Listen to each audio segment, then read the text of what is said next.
After 18 years leading crisis response, I was called excess baggage and laid off. "Michael," the new exec said, leaning back in his chair, flashing a smile that was more smirk than sincerity. "You're just not the fit we're looking for. We're moving in a new direction." New direction.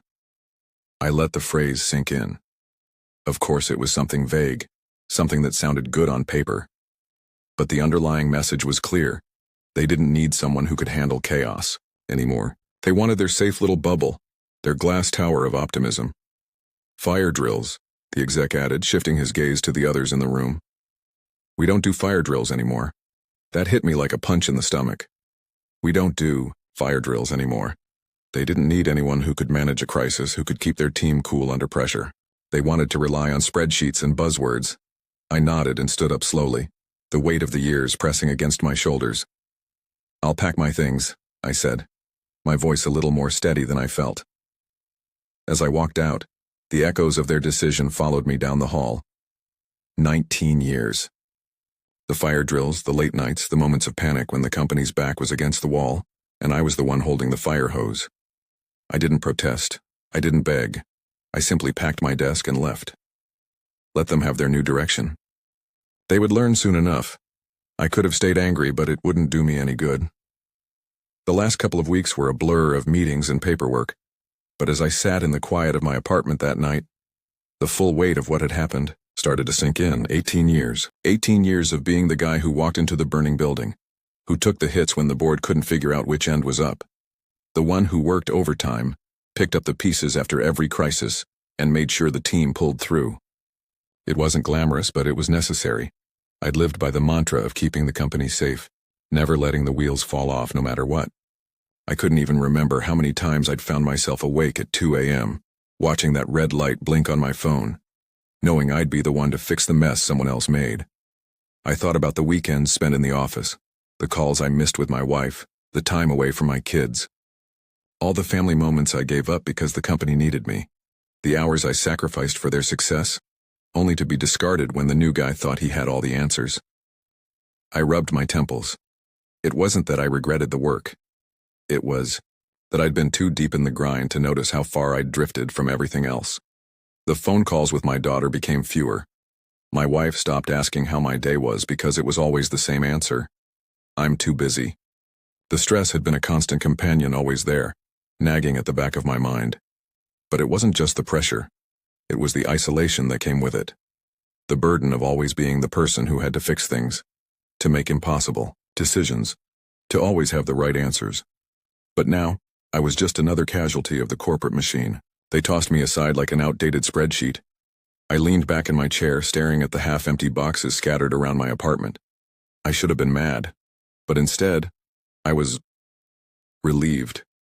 The constant tension that had built up over the years started to ease. For the first time in nearly 2 decades, I could breathe without the weight of an office on my shoulders. That was the thing about being in crisis response.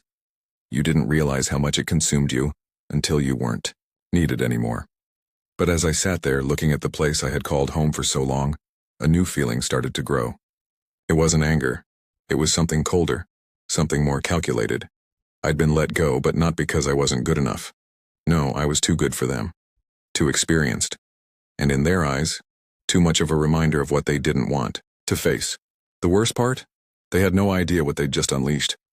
I didn't rush into action. That would have been a mistake. Revenge, like any other well-thought-out strategy, required patience, time to observe, time to listen, and most importantly, time to learn. I didn't pick up the phone or rush to send emails. No, I needed to see where the cracks were forming. I'd spent nearly 2 decades in the chaos of crisis, but what I knew now was that true control came not from acting quickly, but from knowing the precise moment to move. Rectex's new direction wasn't just a pivot, it was a disaster waiting to happen. I could already see the holes in their plan, gaps in their crisis management, a lack of foresight, and worst of all, a culture of denial. They had no real strategy for handling a catastrophe, and even less understanding of the pressure that came with the responsibility of a company's survival. I was well aware of the power of silence. The new exec thought he had the world figured out, but I knew he was already building his own prison. No one would see it coming. People always overlooked the small details, the things that weren't immediately urgent, but that would bleed them dry over time. For now, I spent my days quietly observing, a few emails to old colleagues here, a casual lunch with former associates there. I made sure to remain inconspicuous, a shadow lurking just out of sight. Slowly, I gathered intel. Every minor slip-up, every internal report that made no sense, every team member who looked unsure of the new direction, they were all pieces of a puzzle I was assembling. The more I dug, the clearer it became. They didn't have a backup plan for anything. They had a dozen fire drills in theory but not in practice. They had a leadership team that never quite meshed, with egos larger than their actual expertise. But most telling of all was the overconfidence that flooded their meetings. They had no idea how unprepared they were, no idea how exposed they were in their fragile, hastily constructed empire. It wasn't enough to just know they were making mistakes. The real strategy was knowing how to push them in the right direction, without ever touching the wheel myself. I spent the next few weeks perfecting the art of disruption. Small, unnoticed moves, subtle suggestions to the right people, a well-placed comment here and there. I didn't need to take down the whole structure. All I needed to do was cause a little chaos in the right places, let it ripple out, just enough to make their foundation start crumbling from the inside, and then the pieces started to fall into place. I knew exactly what to do.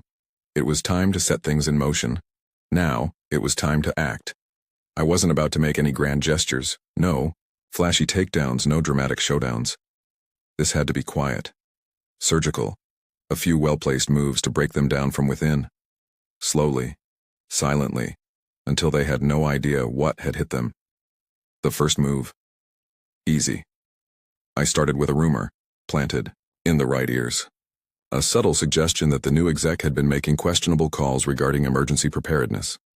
I didn't outright accuse him of anything. No, it was just an offhand comment, one that played on the underlying insecurities of the team. I don't know, I heard they were cutting funding on crisis response. No evidence, no proof, just a seed. The next step was to amplify that rumor. I knew who the decision makers were, who would be affected by such whispers.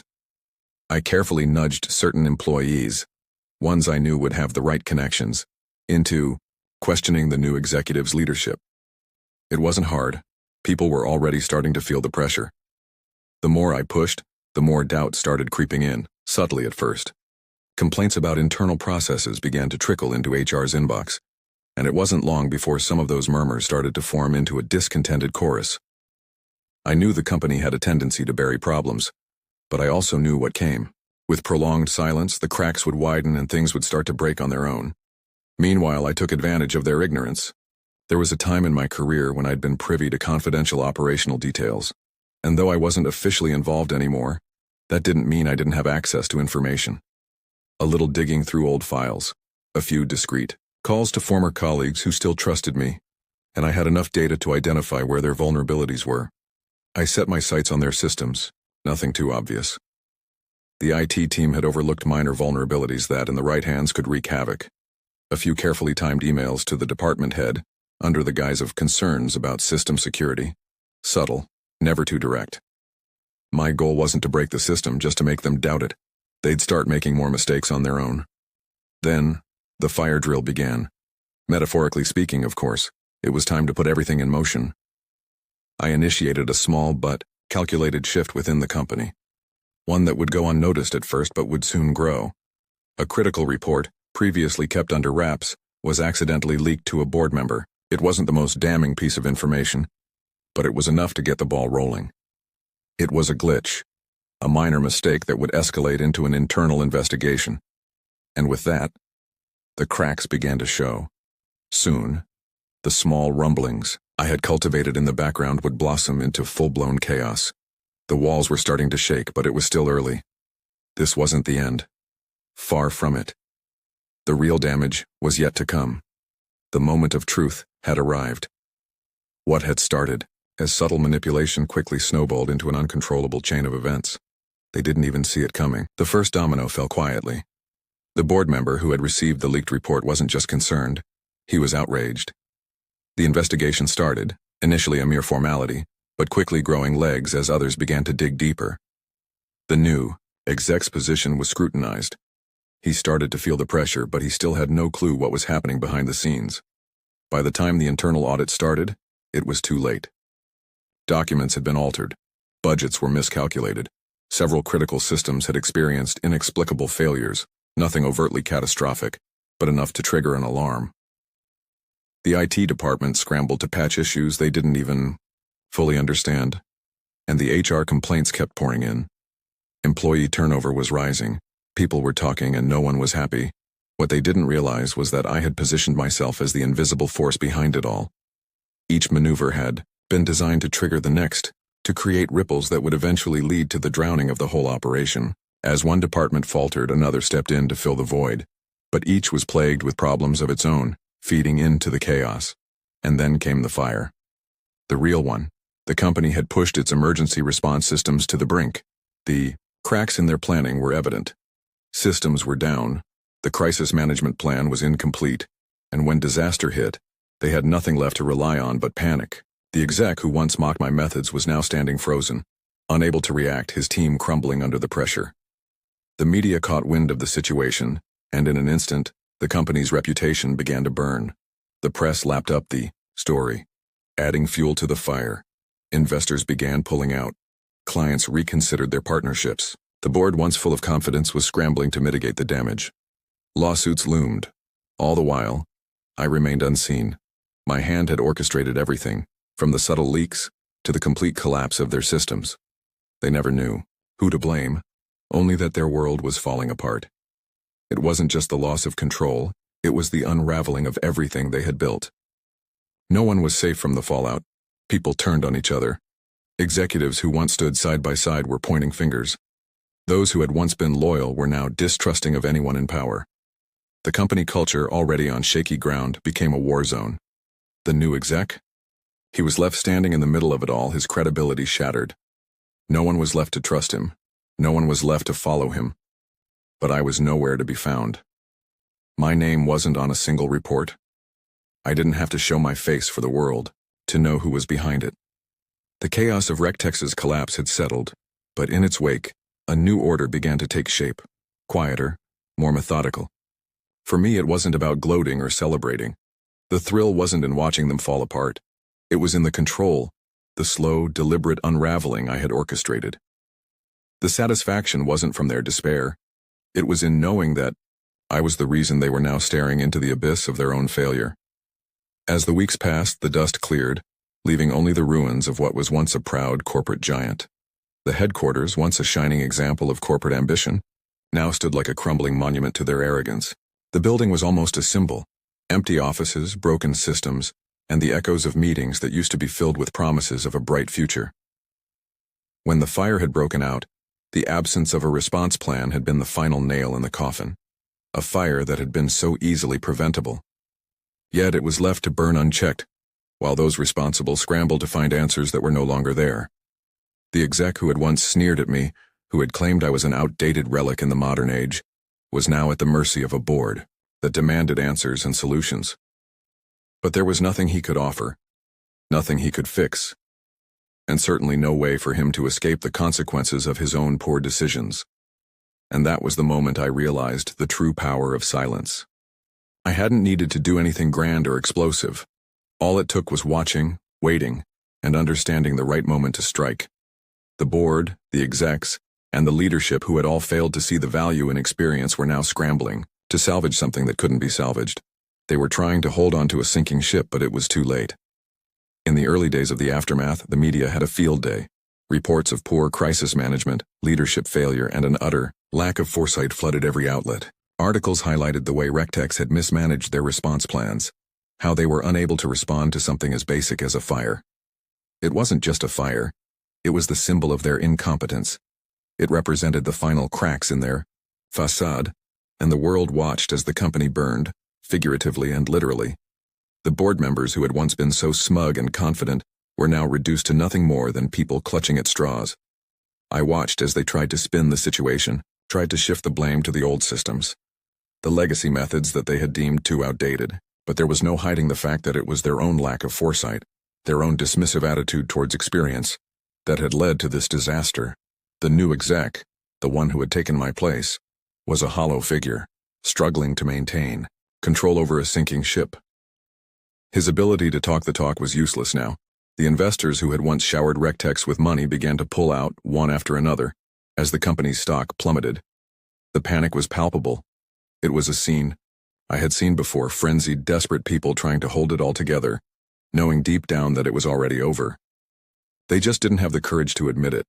As the company continued to spiral, I found myself standing in the wings, observing, waiting. My move had been calculated, my strategy deliberate.